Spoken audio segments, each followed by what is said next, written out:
લીંબાદ વિસ્તારમાં આતંક મચાવનાર ચિયા ગેંગના અસામાજિક તત્વોની સલાબતપુરા પોલીસે હેકડી ઉતારી હાથ જોડી માફી માંગતા કરી દીધા છે। લીંબાયત વિસ્તારમાં આતંક મચાવનાર ચિયા ગેંગના અસામાજિક તત્વોની સલાબતપુરા પોલીસે હેકડી ઉતારી હાથ જોડી માફી માંગતા કરી દીધા છે। સલાબતપુરા પોલીસે 2 આરોપીની ધરપકડ કરી છે અને વરઘોડો કાઢ્યો હતો। વરઘોડો કાઢી લોકો પાસે માફી મંગાવી હતી। ફરી આ પ્રકારની લુખ્ખાગીરી નહીં કરે તે માટે માફી મંગાવી હતી। સુરતમાં ફરી એક વખત અસામાજિક તત્વો જોવા મળ્યા હતા। સરા જાહેર તલવાર સહિત ઘાતક હથિયારો લઈ રીતસરનો આતંક મચાવ્યો હતો। ચિયા ગેંગના ચિયા, ભૂરુ, આરો, સદ્દામ, સમીર, ઘેટી અને રાજીક નામના શખ્સોએ આતંક મચાવ્યો હતો। સલાબતપુરા પોલીસ સ્ટેશન વિસ્તારમાં એક મસ્જિદ પાસે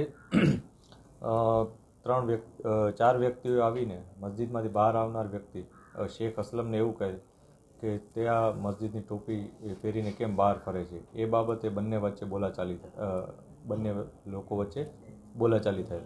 જે બોલાચાલી અનુસંધાને જે સામેવાળા 4 વ્યક્તિઓ છે, જેમાં એકનું નામ વાજીદ ઉર્ફે ચિયા છે, વાજીદ ઉર્ફે ચિયા મલિક, એકનું નામ છે અય્યાઝ ઉર્ફે બુરુ મલિક, એકનું નામ છે રોઝાન ઉર્ફે સદ્દામ અને એકનું નામ છે રાજીક ઉર્ફે કાલિયા।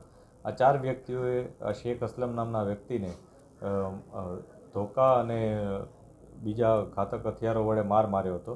જેના અનુસંધાને પોલીસે આ 4માંથી 2 વ્યક્તિઓની ધરપકડ કરી છે। 2 વ્યક્તિઓની ધરપકડ માટે પોલીસ અત્યારે તેઓને શોધી રહેલ છે। આ બનાવમાં હકીકત એ મુજબ હતી કે જ્યારે ફરિયાદી મસ્જિદમાંથી નમાઝ પઢીને જે રમઝાનનો સમય અત્યારે ચાલી રહ્યો છે ત્યારે તેઓ રોજા માટેના સામાન લઈ અને જતો હતો અને મસ્જિદમાંથી નમાઝ પઢીને બહાર આવ્યા હતા। આ દરમિયાન સામેવાળા વ્યક્તિઓએ તેને એવી રીતના વાત કરી હતી કે તું આ ટોપી પહેરીને કેમ બહાર ફરે છે। આ બાબતે તેઓ વચ્ચે બોલાચાલી થઈ હતી।